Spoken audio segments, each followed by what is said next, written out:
नमस्कार दोस्तों, आप सभी का स्वागत है हमारे YouTube channel Prajapati judicial classes में। हम लोग देखेंगे भारतीय साक्ष्य अधिनियम के महत्वपूर्ण प्रश्नों को। पहला प्रश्न है हमारा, भारतीय साक्ष्य अधिनियम 1872 की प्रवर्तन तिथि क्या है?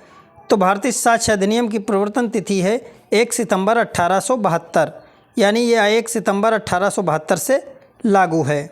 अगला प्रश्न है, भारतीय साक्ष्य अधिनियम 1872 कब अधिनियमित हुआ? तो भारतीय साक्ष्य अधिनियम कब अधिनियमित हुआ, यानी अधिनियमित होना और लागू होना दोनों अलग बातें हैं।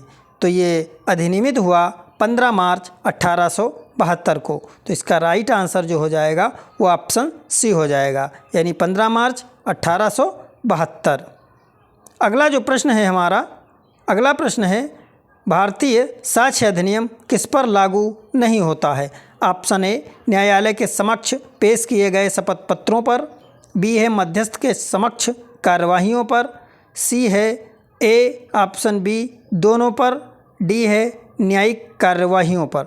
तो भारतीय साक्ष्य अधिनियम जो है यह शपथ पत्रों और मध्यस्थ के समक्ष कार्यवाहियों पर लागू नहीं होता है, यानी ऑप्शन सी हो जाएगा।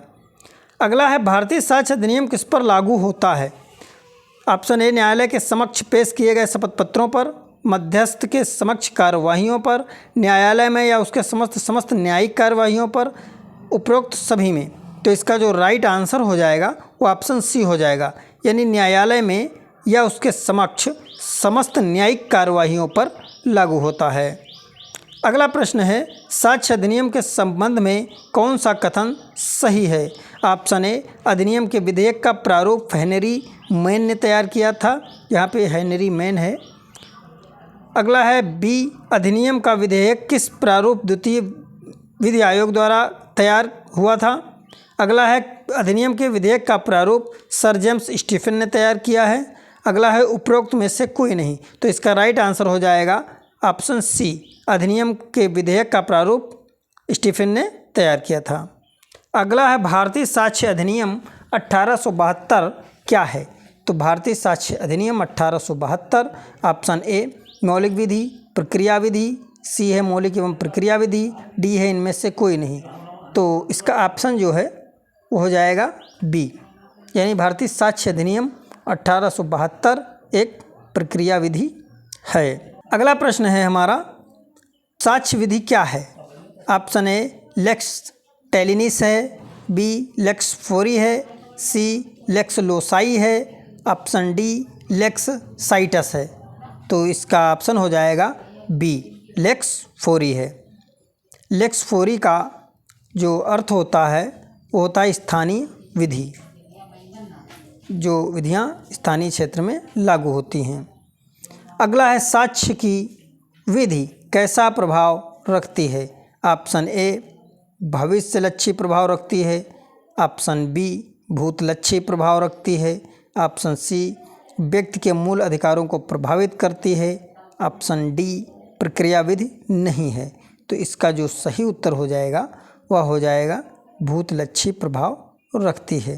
भारतीय साक्ष्य अधिनियम भूतलक्षी प्रभाव रखती है। अगला है, साक्ष्य अधिनियम का उद्देश्य उद्देशिका के अनुसार क्या है? जो भारतीय साक्ष्य अधिनियम की उद्देशिका है उसका उद्देश्य क्या है?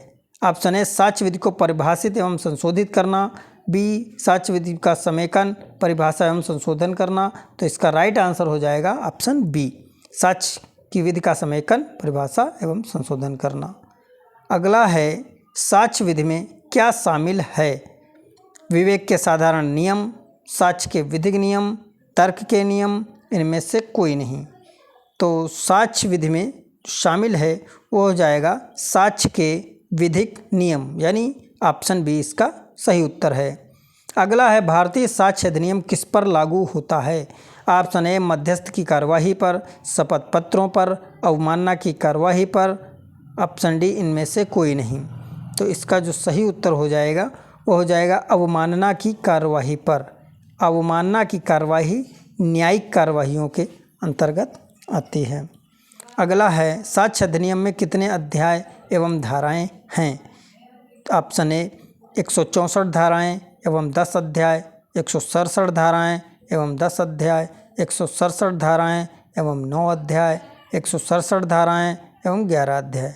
तो इसका सही उत्तर हो जाएगा ऑप्शन नंबर 4 यानी डी, 167 धाराएं एवं 11 अध्याय। अगला प्रश्न है, भारतीय साक्ष्य अधिनियम की धारा 3 के अनुसार न्यायालय शब्द के अंतर्गत नहीं आते हैं। यानी ऑप्शन ए न्यायाधीश, बी हो जाएगा मजिस्ट्रेट, सी हो जाएगा मध्यस्थ, डी हो जाएगा साक्ष्य लेने के लिए वैध रूप से प्राधिकृत व्यक्ति। तो इसका सही उत्तर हो जाएगा मध्यस्थ। अगला है, भारतीय साक्ष्य अधिनियम की धारा 3 में कौन सा शब्द परिभाषित नहीं है? न्यायालय, बी साक्ष्य, डी तथ्य, डी संस्वीकृति, सी जो ऑप्शन है वो तथ्य है। तो इसमें संस्वीकृत को परिभाषित नहीं किया गया है। अगला है, निम्नलिखित में से कौन सा तथ्य है? मोहन ने कहा, मोहन ने देखा, राम ने झूठ बोला, डी ये सभी। तो इसका राइट आंसर हो जाएगा डी ये सभी। अगला है, कोई भी मानसिक दशा जिसका ज्ञान किसी व्यक्ति को हो, भान जिसका अर्थ होता है ज्ञान। ऑप्शन ए तथ्य नहीं है, बी तथ्य है, सी तथ्य से अन्य एक दशा है। तो इसका राइट आंसर हो जाएगा तथ्य है। अगला है, भारतीय साक्ष्य अधिनियम 1872 के अधीन संगत तथ्य को विधिक रूप में सुसंगत होना चाहिए, तार्किक रूप से सुसंगत होना चाहिए, विधिक रूप से या तार्किक रूप से सुसंगत होना चाहिए, इसमें से कोई नहीं। तो इसका राइट आंसर हो जाएगा ए, विधिक रूप से सुसंगत होना चाहिए। अगला है, ऐसी कोई वस्तुओं की अवस्था या वस्तुओं का संबंध जो इंद्रियों द्वारा बोधगम्य है। एक साक्ष्य है, एक तथ्य है, एक विवाद्यक तथ्य है, इनमें से कोई नहीं। तो इसका जो सही उत्तर हो जाएगा वो हो जाएगा ऑप्शन बी, यानी एक तथ्य है। अगला प्रश्न है, किसी वाद में एक पक्षकार द्वारा अभिकथित और प्रतिपक्षी द्वारा अस्वीकृत को क्या कहा जाएगा? अस्वीकृत तथ्य को क्या कहा जाएगा? नकारात्मक तथ्य, सकारात्मक तथ्य, सुसंगत तथ्य। ऑप्शन डी हो जाएगा विवाद्यक तथ्य। तो इसका जो राइट आंसर हो जाएगा वो हो जाएगा ऑप्शन डी, यानी विवाद्यक तथ्य। इसका सही उत्तर हो जाएगा। अगला है, एक व्यक्ति की कुछ ख्याति है यानी गुडविल है, यह एक है, क्या है? तथ्य है, तथ्य नहीं है, तथ्य से अन्य दशा है, एक विचार जो तथ्य नहीं हो सकता। ये ऑप्शन है हमारे, जिसमें इसका राइट आंसर जो हो जाएगा वो हो जाएगा एक तथ्य है। अगला है, अमुक स्थान से अमुक क्रम में अमुक पदार्थ व्यवस्थित है। ऑप्शन ए एक तथ्य है, एक दस्तावेज है, एक राय है, एक हेतुक है। तो इसका जो राइट आंसर हो जाएगा ए हो जाएगा। अगला है, साक्ष्य विधि में क्या सम्मिलित नहीं होते हैं? साक्ष्य विधि में क्या सम्मिलित नहीं होते हैं? तो यह है तार्किक नियम, ऑप्शन सी इसका सही आंसर हो जाएगा। अगला है, सिविल प्रक्रिया संहिता संशोधन अधिनियम 2002 साक्ष्य के रूप में अनुमति देता है किसकी? याचिका की, कथन की, हलफनामा की, दस्तावेज की। हलफनामा जिसको हम शपथ पत्र जानते हैं। तो इसका सही उत्तर हो जाएगा ऑप्शन सी, यानी हलफनामा की अनुमति देता है।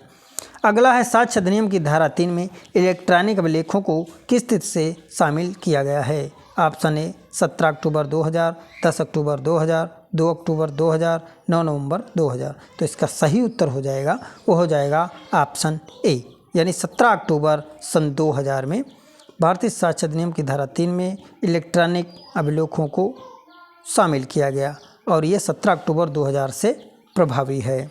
अगला है, का पर खा की मृत्यु का आरोप है, उसके विचारण में निम्न तथ्यों में से कौन सा एक तथ्य विवाद्यक तथ्य नहीं हो सकता? तो इसमें जो राइट आंसर हो जाएगा वो हो जाएगा बी, खा पढ़ा लिखा व्यक्ति नहीं था। क्योंकि पहला है, का की मृत्यु करने के अभिप्राय से उस पर वार किया, ये भी है। सी जो है, खा ने उसको उकसाया था, ये भी हो सकता है। का की आयु 12 वर्ष के कम थी, वह अपने कृत्य का परिणाम नहीं समझ सकता था। तो इसका राइट आंसर हो जाएगा बी।